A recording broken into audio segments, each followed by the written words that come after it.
We're talking about brevity, but before we get into that, I want to just start off with why this actually matters. So when you're looking at a sales cycle, I think it's really easy if folks are sales engineers, which is typically the audience that we attract here, to forget kind of where you're at within the bigger picture of sales. And so why we're focusing on brevity is this. If you look at a standard sales cycle, the cycle begins right here, and then it goes through a process, and at a certain point, the customer goes and makes a decision. And then what happens is they go through this implementation process where they're not going to get any value until they get here, and the product is implemented and adopted. So one of the things that we're doing in this, when we're talking about having brevity and stopping rambling in our demos, is we're trying to shorten this portion of the sales cycle or the buying cycle for the buyer. And the reason for that is if you can be more clear and concise in your demo, you can shorten the decision-making process, move that down from maybe 6 months down to 3 months. And then you're still going to have the same implementation time. But now where does the customer get the value? Their value comes here instead of over here. So when you're speaking about brevity and you're speaking about all of these frameworks that we're going to be discussing today, the goal is to help the customer make a decision faster, because that means they get value faster. So everything I'll be talking about today, you can use it as a sales engineer, as a sales rep, as a leader, as a communicator, whatever it is, to help people make decisions more quickly, because that's what's best for you and that's what's best for your buyer. So that's our why it matters. And now we're going to do a quick little intro here, and we will also play some games. So let's see here. Kicking us off, I want you to, if you're on your phone or your computer here, you can scan this barcode. You can do this either going to mentee.com and putting in that code down at the bottom. That's 41689122. Or you can just scan this and pull it up on your phone. And we're going to do a little poll, figure out where folks are from, what they're interested in, what they're hoping to get out of the session. So I'm going to kick that off. So question number 1, and I'll share these results up with you on screen, is what is your role? Looks like we've got a lot of pre-sales folks. We've got some sales folks. Welcome. Thank you, AEs. If you're an AE, drop it in the chat. I'm curious. We got some sales leadership. We got some enablement. By the way, I've done all of these roles, so I hear you. Good amount of pre-sales folks, good amount of pre-sales leaders. Good stuff. All right. Next question for you is, how long have you been doing your current role? We got 5+ years, most common. Ooh, this is great. You got about 15, 16, 18 within 2 years, but a lot of folks for the 5+ years. 2 to 3, 3 to 4, a nice mix. A lot of veterans here, though. This is great because these concepts we're talking about become more valuable the smarter you get. And if anybody who's been in this role for 5+ years, you probably know everything. It's a matter of how do we filter everything we know down to just what's essential for the customer. Good stuff. All right, next one. Just drop your location in here. I'm curious where folks are at. We were just in London a few weeks ago. I was there with Brian and everybody from Consensus. We were at Demo Fest. That was a fun time. We'll see where the group's from. A little all over. Got some US Americans. Look, we got some Canadians. Nice. Europeans. Somebody hanging in the Pacific, or no, the Indian Ocean. That's awesome. Somebody maybe calling in from a boat. We'll see. Got some Latinos. Wonderful. All right. And last question. What are you hoping to get out of this session?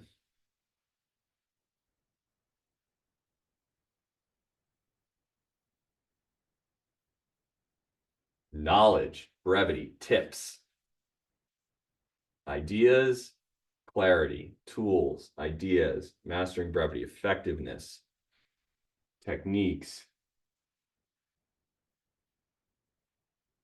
clarity, best practices, become more effective, actionable advice. Ooh, I like actionable advice because that's what I'm all about here. Rather than theories and concepts, we're going to practice some of these things.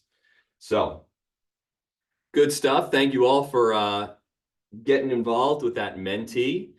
Now I'm going to jump back in to the presentation bit, and we're going to discuss this a little bit further. So real quick, I wanted to give you a quick story on my background. So I am a former consultant and an engineer by trade. Does anyone know? Go ahead and drop in the chat.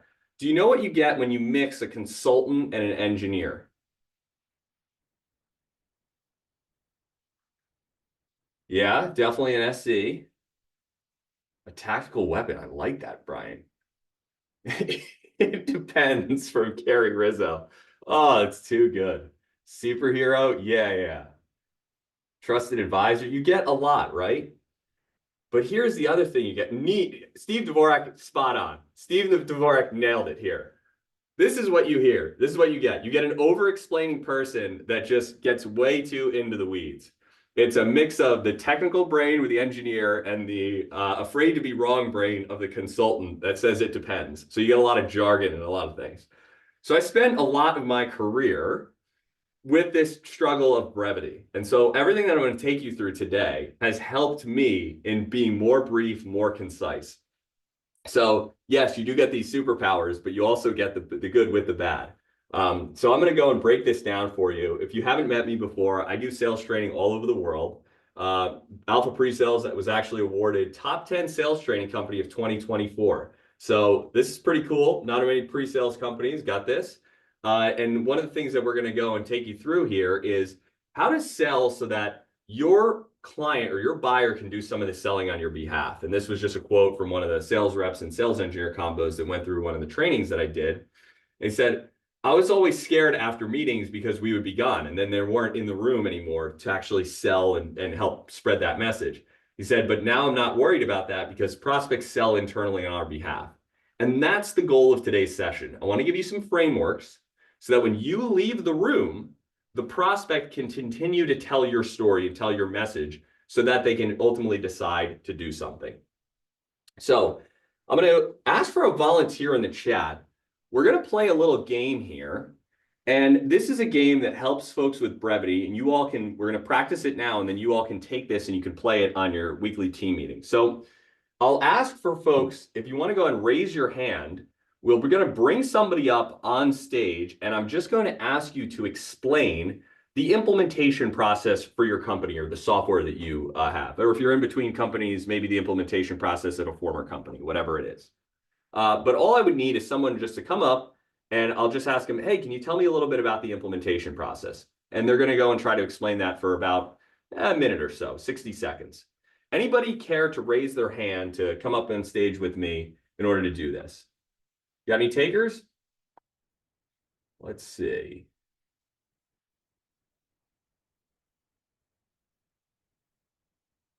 All right. Brian, let's bring Samir up here.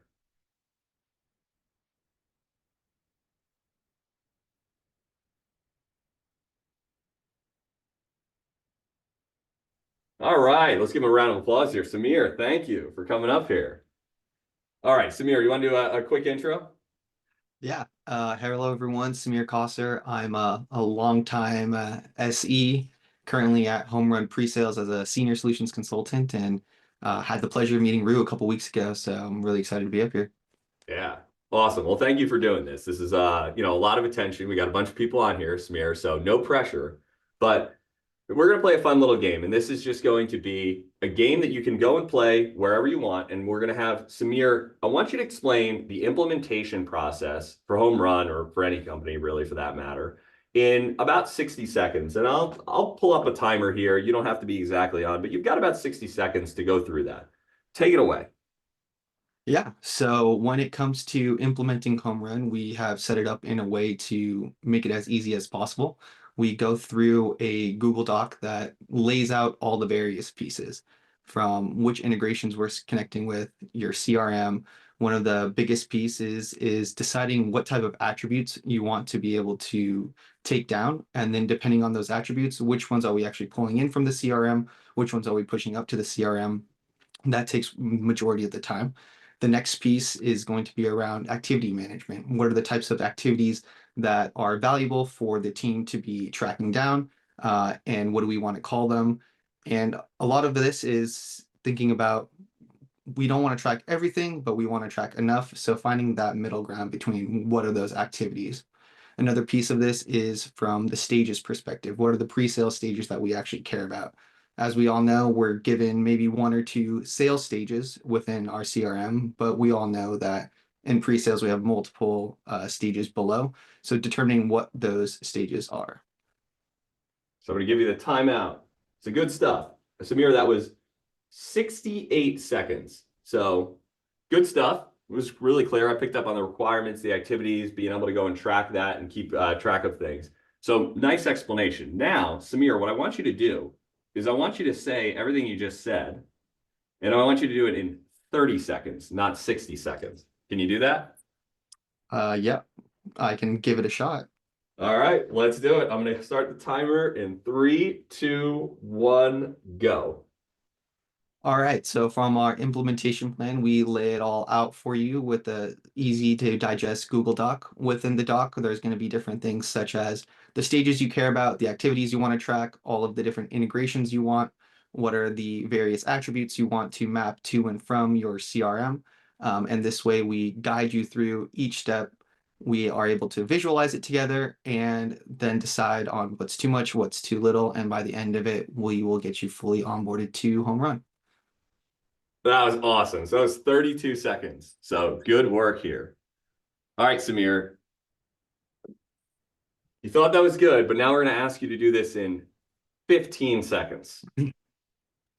All We right. got 3, 2, 1, go. All right, during our implementation process, we go through a pre-built Google Sheet that has everything you need to do. So we'll follow the tabs and we'll be able to organize it in a way that makes sense. 13 seconds. Awesome. All right, Samir, now the hardest one. Can you do it in 5 seconds? We can try. Ready? 3, 2, 1, go. We have a Google Sheet that allows you to track everything you need for the onboarding. Done. 4. Well done. Okay, round of applause for Samir. Was that awesome? Great work. Super difficult, right? But you're able to go and cut things down as you went through. So Samir, I love that you got down to the core minimum at the end of this. We're going to have you come back up potentially at the end and do this again. But I want to thank you for doing that. We got a bunch of hands. Everybody's giving you love. We got some nice shades from Carl Green here. Thank you, Samir. So why do we do that activity? Well, that's just a fun little activity to focus your message. So how do you go and take a complex message and distill it down? So practice is an easy way to do that, but you don't always have that opportunity when you're in front of a client. So if you all are looking for a fun game to play at your sales kickoff, at your weekly team meetings, this is a fun one. It's a little improv game that you can do. All right. Now, moving right along, we don't want to just have to rely on practice here. And I'm going to talk a little bit about why we're doing this. And so if you've seen any of my sessions before, you'll know that we do some research into interests and things that are interesting to clients or not interesting to clients. And one of the things that we do is we do research and we poll executives, managers, and individual contributors. What are the top things that consultants and salespeople do that annoy you? I ask this question frequently in a lot of our training workshops. And what I want to do is I want to highlight some of the key things that we heard. This is not everything, but these are things that are related to the topic we're talking about. So drop it in the chat or raise your hand here if over-explaining is a little bit annoying to you. How about not directly answering your question with yes or no when the question is yes or no? Yeah, this is a common one. Yeah, that's bad, man. Extra words. Not being concise. A lot of folks do this. The more you Steve, yes, yes, yes, yes. I got one more. I'm assuming this is a yes. Wasting my time, right? These are all things, pet peeves of clients. And the smarter you are, the more you're going to do this. And the longer you've been in this profession, the easier it is to do this because you know more and more of the benefits. So these are just some of those things that annoy clients. And what we're going to focus on today, yeah, guilty here, agreed, Paul. What we're going to focus on is how to stop doing some of that stuff. So drop it in the chat. I'm going to give a process for explaining processes more simply. This is if you've got a long, let's say, implementation process or other things. And we're going to go through a framework on that. Now, if you've heard of this before, drop it in the chat. Have you heard of the rule of three before? Think so, yes, no, yes, nope, yes, no, a little all over. Good stuff. All right.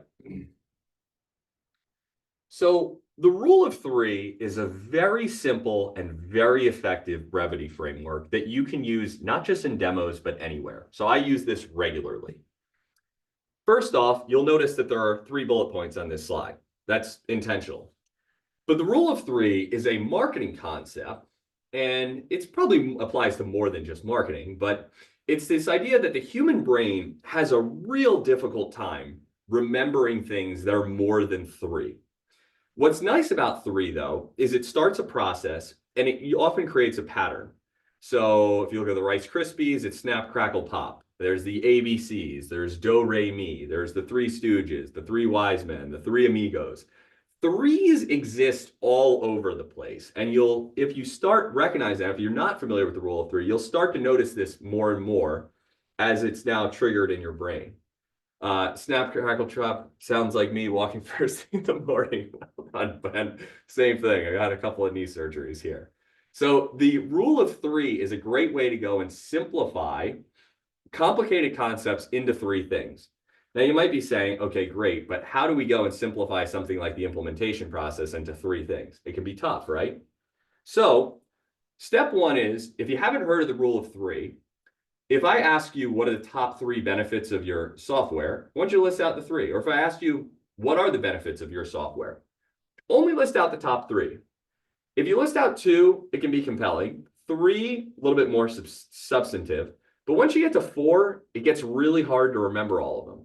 So I'll see this a lot of times where folks will be demonstrating or they'll be going and giving a presentation on all the things that they're going to show. And there's 5 bullet points on there. And you look at that, 1, 2, 3, 4, 5, and you can't remember a single one of them. So cut that to your top 3. And it's up to you to choose what those top 3 are. Now, what we're going to do is we are going to practice this because one of you said that you wanted actionable advice. And so we're going to practice this as we go through. So there's another framework that I use, and this applies to the rule of 3. And this is called the CCC framework. CCC stands for cut, categorize, combine. So what I want to do now is get onto the chat, and I want everyone to start to walk me through what is involved in an enterprise sales process. Meaning, if you're just trying to tell a friend what are all the steps in an enterprise sale, not just a transactional sale of a software product, what are those steps? So what you all are going to do is drop some of those steps in the chat, and I'm going to start drawing them out, listing them out here. So we've got trust. We've got discovery. We've got qualification, demo, scope, RFP, POC, Med pick, I'll add that to qualification here. Good stuff. Mutual action plan, love that, Sarah. Intro, discovery, deployment, planning, deployment. Let's see, legal contracts, good stuff, Logan. I got another one, negotiation. I'll add that up here.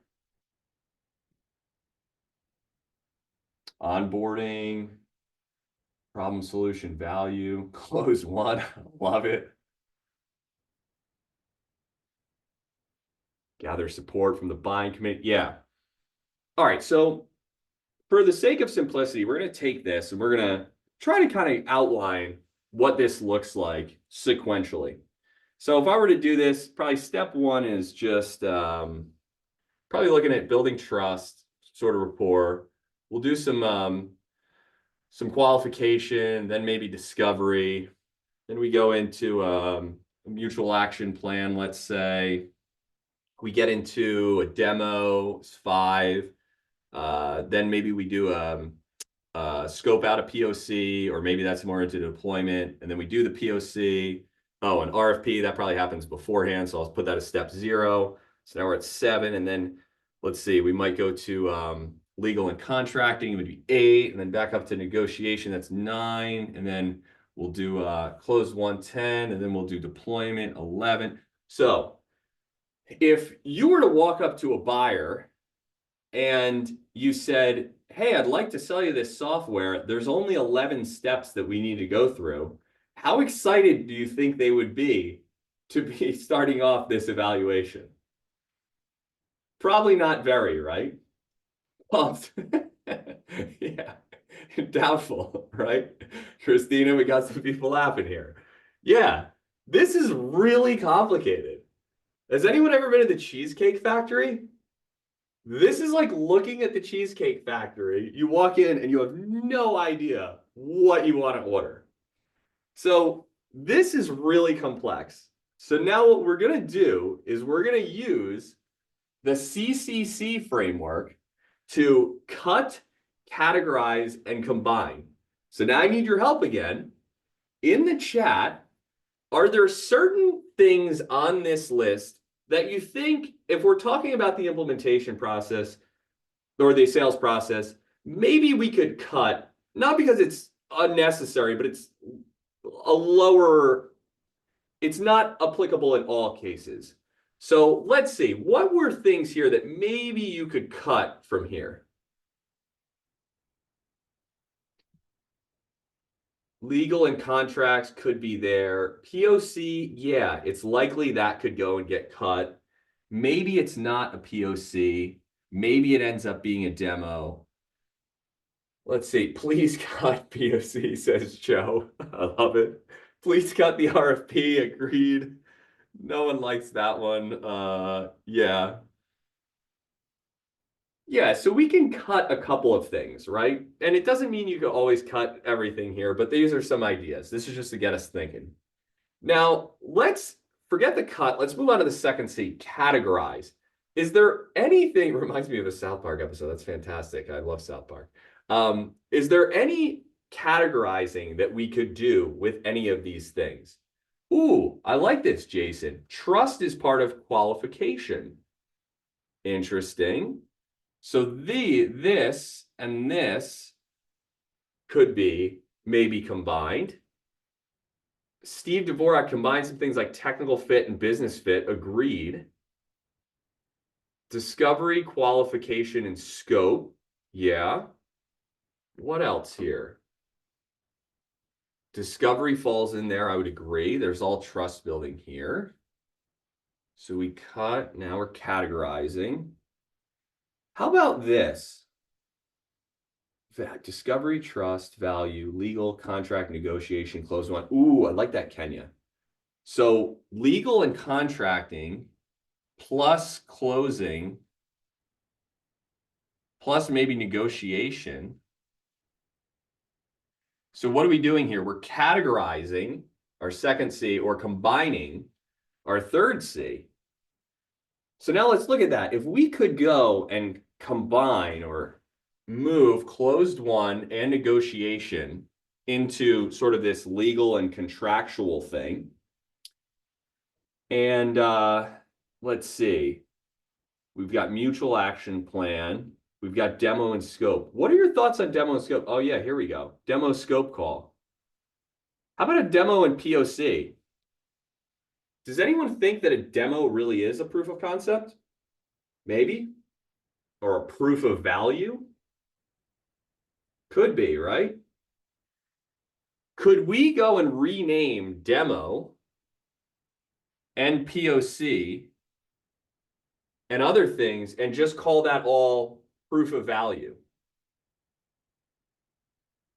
100%. Proof step. I like that. Evidence. So how about this? What if we were able to take these first things and we call that discovery, which includes qualification, building trust. And what if we took this second phase and we called it proof? And what do we want to name our third phase? We're closing, contracting, that kind of thing. Close. That works.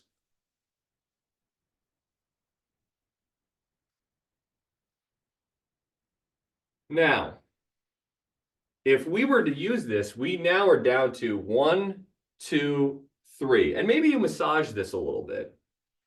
But now, if you went to a client and you said, hey, we'd like to take you through this software evaluation process. It involves just doing a little upfront discovery.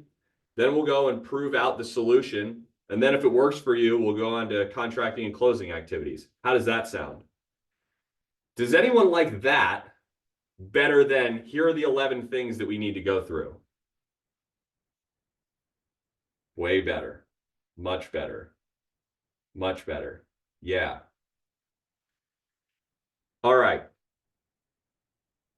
So I'm going to erase this up here, but this is how to apply the CCC framework to the rule of 3 so that you can simplify things for your buyer.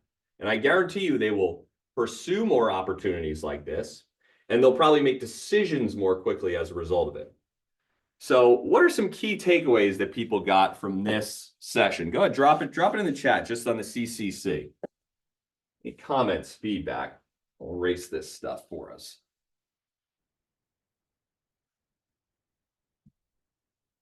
Simplicity is key. I love it. KISS, rule of 3. All righty.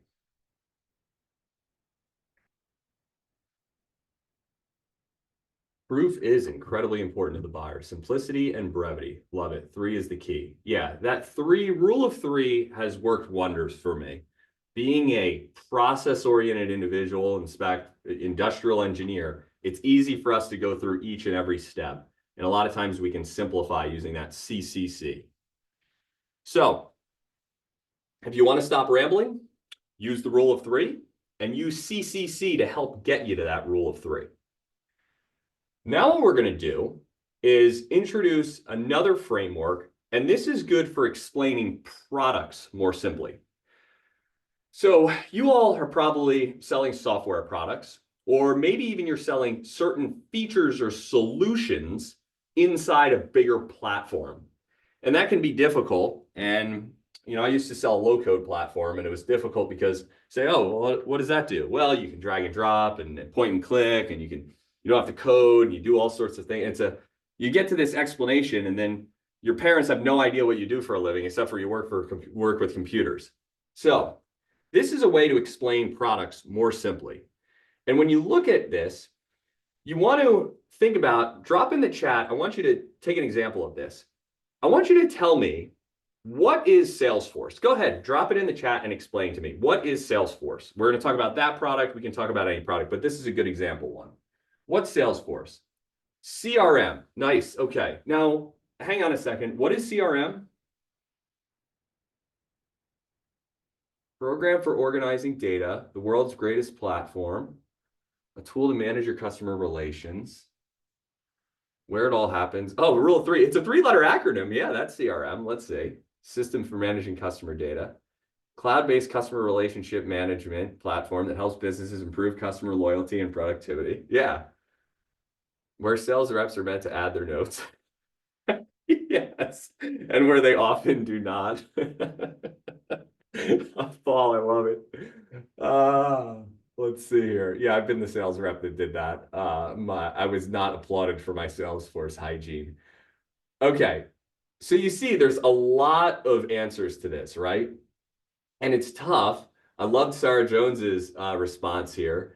And you can go and just get a bunch of information about this, but you don't really know what it is. And then CRM, what is that? Customer relationship management.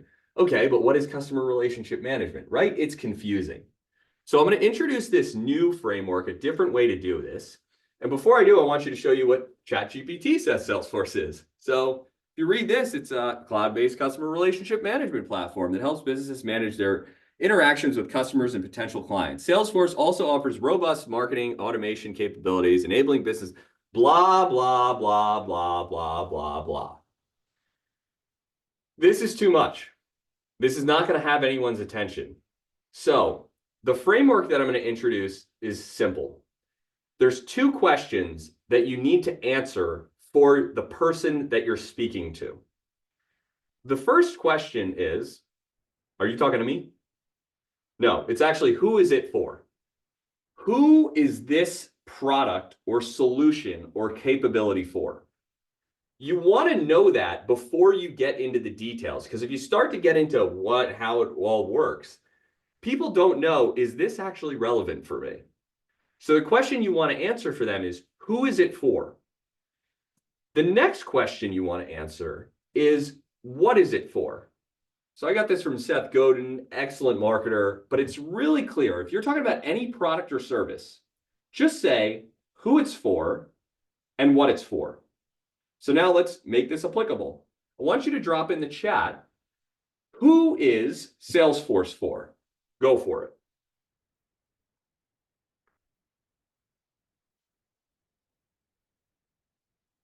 Everyone, sales teams, management, let's see, sales leadership, micromanaging managers.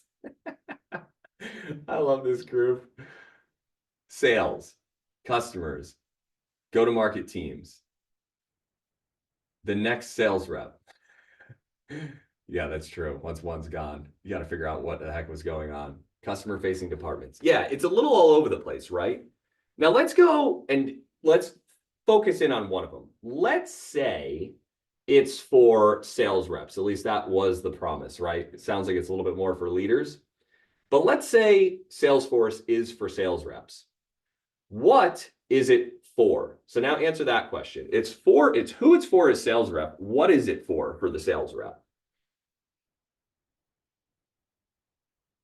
Documentation, track quota, tracking deals, metrics, Glengarry leads, deal prioritization, help guide everyone working with the prospect and customer to ensure we are all collaborating. Yep, good stuff, Lee. Forecasting, deal intelligence, single source of truth, documenting deal cycle. Yeah. So when you focus it in on a single user or a single role, and then what it's for, it becomes more clear, right? Because it's not for marketing if it's a sales rep. So this is where you can use this framework, and then all you have to do is tailor it to who's the person you're actually talking to right now. Are you talking to a sales leader? Because if you're talking to a sales leader, Salesforce is probably for sales leaders to figure out if they're going to hit quota or not, or if they need to tell their sales reps to pick up the phone more. If it's for sales individuals, sales people, it's going to be a little bit different. So to recap on this, this is what happens when you try to explain a topic without using the who's it for, what's it for. You get the chat GPT, blah, blah, blah. If you use the who's it for, what's it for, you can say something as simple as Salesforce is software for sales reps. It allows them to track all of their deals in one place. Much simpler. So consider that the next time someone asks you, what does that do? Think about what's their role or who is the intended user that you want to affect and say, who's it for and what's it for? And if you do this, a lot more clear and concise. What if you have a mixed audience? That is a great question, Nicole. And actually, if we have more questions, drop them in the chat. Oh, looks like my camera's frozen here. I just gave you all a thumbs up. Hang on one second. Let's see, am I back? There we go. Good old, wouldn't be technical difficulties, or wouldn't be a presentation without technical difficulties. So hello, everyone. Ben, I can get into that. So questions, drop them in the chat. What do you do if you have a mixed audience? It's a great question. So you can try the generic approach of going and trying to hit everybody, but I would prefer to focus on the individuals that are most important in that meeting. So for example, if you're on a portion of the demo where you're talking about how the sales manager's life is easier, you want to be talking to that. If you're starting off as an intro presentation, you may go and give the more generic pitch. But remember, by trying to kind of suit everyone or appeal to everyone, you're kind of appealing to no one, right? A marketing intelligence platform that allows and gives all this sort of stuff, it's just not compelling to anyone. So remember, at the core, these are individuals or humans, and they all will have their own agenda. So if you have a mixed audience, try to focus. I like this. Call people out by name. Great stuff there, Jennifer. All right. Now you might think, well, this only works with simple products, right? Well, it doesn't. Do we have any software developers in the house here? Anybody knows what Kubernetes is? It's used by developers. It's for containers. People would have no idea what this is. So if you're a software developer or a techie, you can use this for super complicated things. So for example, when I look up what is Kubernetes, you've got what is this? 8 bullet point or 8-step process here for Kubernetes, what it does and how it does all things for all people. I think ChatGPT could use a rule of 3. Instead, what you can do is use the who's it for, what's it for, and Kubernetes is for software developers, and it automates deployment and management of containers. So we can go from this to that with just who's it for and what's it for. All right. So to recap, to stop rambling, use that rule of 3, use the CCC, and remember, when you're talking about a product, a solution, a capability, you can answer who's it for and what's it for. It makes things much simpler. So now we're going to get into answering questions more simply. So in the chat again, I have a trivia question for you all.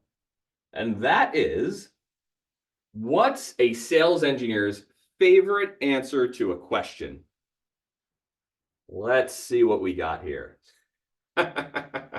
Ian, everybody nailed it. Oh, I love it, Jack Cocker. Great question. Good question. It depends, right? It depends. Ding, ding, ding. Everybody loves this answer. Now, next question. What is the least valuable answer to a question from the prospect's point of view?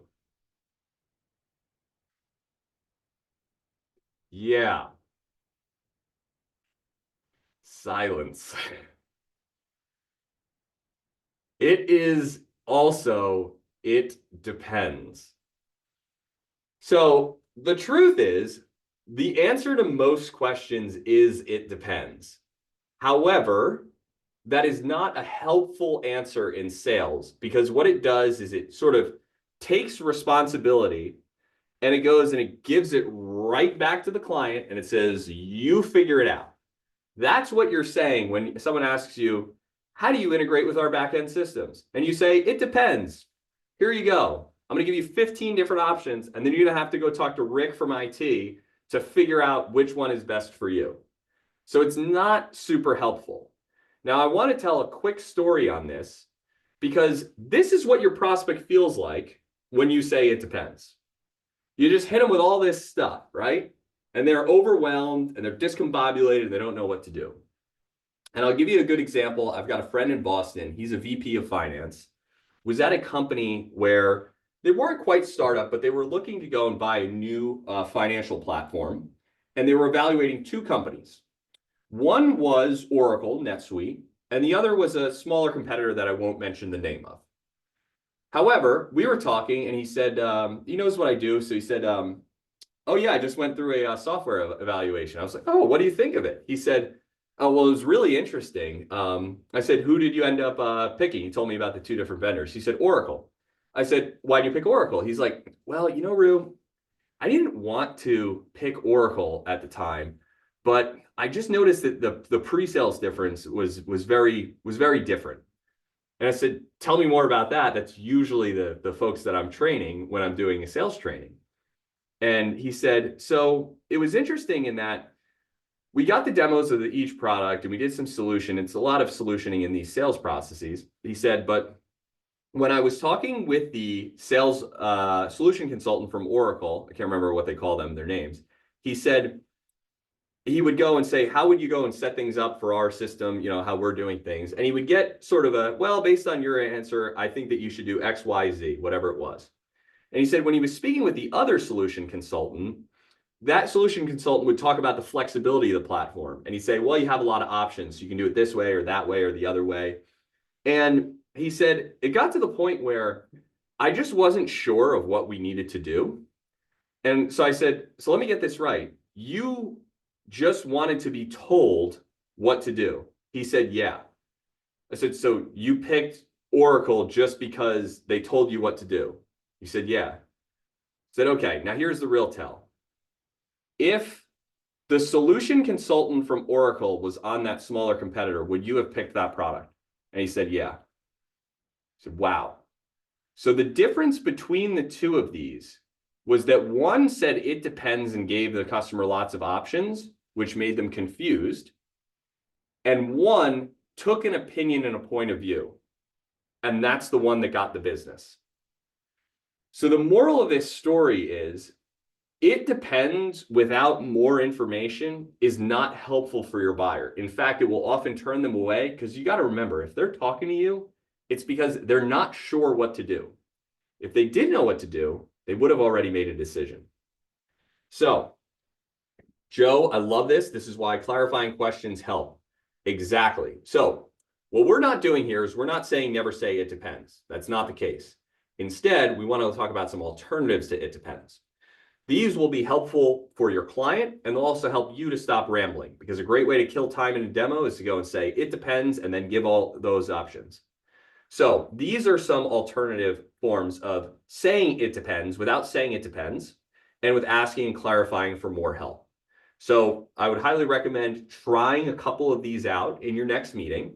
And what I do is I've triggered myself where when I get a question, like how do you integrate with our backend systems? And I'm about to say it depends, I pause for a second. Like, okay, this is a moment. This is a sign. I'm into potential over-explaining mode. I need to ask a question. And so this is what that typically looks like. You can use this. You can say, that's a great question. That's a great way that SEs love saying great question, right? It's a crutch word, but it's fine. You can say that's a great question. Why do you ask? And then the customer will give you a little bit more information. Or if you don't like that and you want to give the customer something, you could say, I could answer that a couple of different ways. Why do you ask? Or I could answer that a couple of different ways. Could you give me more context behind why you're asking? And what this does is this acknowledges that you heard them, you understood, and you're trying to figure out more so that you can give them a better answer. Now let's make this real applicable. I would see this a lot of the times when I would go and get the question, how do you integrate with our backend systems? And a smart solutions consultant, a smart sales rep, anybody that's been at the company for a while will probably know 10 different ways to do that. So for all of you folks that are 5+ years at the company, you may say, oh, you can use REST-based web services and SOAP-based web services, and you can use middleware, and you can go and use your legacy provider. You might be able to do a batch file. You could do a text up at the end of the night. You could use open APIs. You could be all of these different options. And meanwhile, the customer's thinking, where the heck do I go from here? Instead, you say, that's a great question. Can I understand why you ask? Yeah, well, we're moving from Oracle to SAP, and we just want to make sure we'll be able to integrate with these systems. Oh, okay. Well, based on what you said, I would recommend using the existing middleware provider you have or our REST-based web services. Great. So what you did is you filtered all these options down, you picked one, and now you progress the deal forward. You don't have to go and invite in Rick from Enterprise Architecture to go and pontificate about all the different options and integration protocols. You instead asked a question, clarified, and then gave a clear answer. And now the customer doesn't feel overwhelmed like they're, the child with a water hose in their face, but instead they're able to move forward and make a decision. So the takeaway here is when you find yourself about to say it depends, just catch yourself for a second. That is a good opportunity to ask a clarifying question. A lot of people will tell you, answer every question with a question. I think that's terrible advice, because if you do that, people get annoyed. But if you do it when you're going to say it depends, it's going to be a lot less, it's going to be a lot better for the client. So that's what we've got for alternatives to it depends. So to stop rambling, we've got a couple things here. Notice I have 4 bullet points, but 3 concepts. Use the rule of 3, use the CCC, answer who's it for, what's it for, and don't say it depends if you can avoid it. Sometimes you have to say that. All right. Where are we at here? Do we have any questions that came in? Probably got a couple of hands, couple of seconds for that.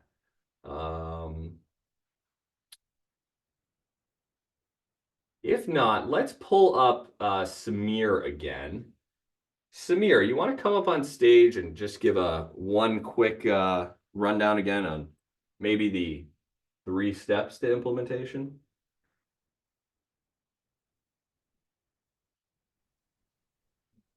3 steps to implementation. Yeah. I would say plan, implement, and get started. Bingo. 5 seconds, done. So there's a great example. Thank you, Samir, of the rule of 3 in practice. It simplifies that entire long Google sheet into just 3 things. All right. Mic drop from Sarah Jones. Thank you. So what's next? Samir, thank you for jumping in on that. You all probably have this event coming up, and it is called Sales Kickoff or Revenue Kickoff. And this is what your SE leaders are doing for it. So if you're an individual contributor, your sales engineering leader is going to be asked, what do you want to do with your SEs during SKO? Since 90% of that thing is made for the AEs. And luckily, maybe you get 2 hours to yourselves. They're going to be running around thinking, what the heck would I do with the team? So if that's you and you want to help out your sales engineering leader, you can go ahead and scan this barcode, and I will send you 3 SKO games that you can send to your leader so they're not racing around at the last minute trying to plan out your SKO. And these will help you with things like brevity and getting to the point. There are some other games and other things that we offer. If you are interested in, we also do trainings for sales kickoffs for both sales teams and for pre-sales teams. Most of the training that I do is virtual, actually, but for sales kickoffs, the one time a year that SEs can get together, it's a great opportunity to do fun activities and to learn something in the process. So if you're interested in that, reach out. The best way to do this is to do a session for the entire go-to-market team. For example, we'll do things on discovery, storytelling, and other relationship-oriented selling. And then for the pre-sales team, we'll do something specifically for their breakout session. So if you're planning an SKO, or if your leaders are planning an SKO coming up soon, let me know. I can send you over a little bit of information about what we do. So yeah, I can go back to this QR code. Here you go. Thank you, our Anton, for putting that in there. So this will just get your email, and then we will send you that page with the 3 different SKO games. You can use them in SKO. You can use them in your weekly meetings. So that's all I had for folks. Brian, I'll turn it back to you. Thank you so much for having me here. And if there's any questions or anything like that, we can take them or be on our way. Well, first of all, thanks, Rew. This was fantastic. I've been taking notes on the side myself. I was both happy that the home run team, we've started to put some of these things into practice without having kind of the framework name for it. So I feel a little bit good about some of the stuff we're doing, but also realize we need to schedule some dedicated time to go through just about everything we do and make sure we've got these frameworks in place, because it's great stuff. I can see how it certainly helps. I really liked the last part around the it depends. and all the different branches. Because as you said, it's easy, especially for us on the home run side. We spent our entire careers in pre-sales. We kind of like, we know what a good process looks like. And then somebody wants to say, how do we do X, Y, or Z? And we can give them 10 different ways that they could be thinking about it, 10 different ways home run could support it.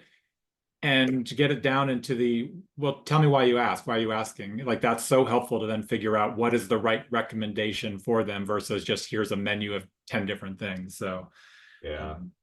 Anyway, it's good stuff. Really loved every part of this. And also great audience engagement too, which is fantastic. Yeah. Thank you everybody for joining in. We wanted actionable stuff, and the way you do it is you see it by whiteboarding up here. So thank you everybody that chimed in there. For everybody who's still on and who listened to the recording or who's on right now, we will be sending out an email afterwards with the link to the recording, so you can share that internally.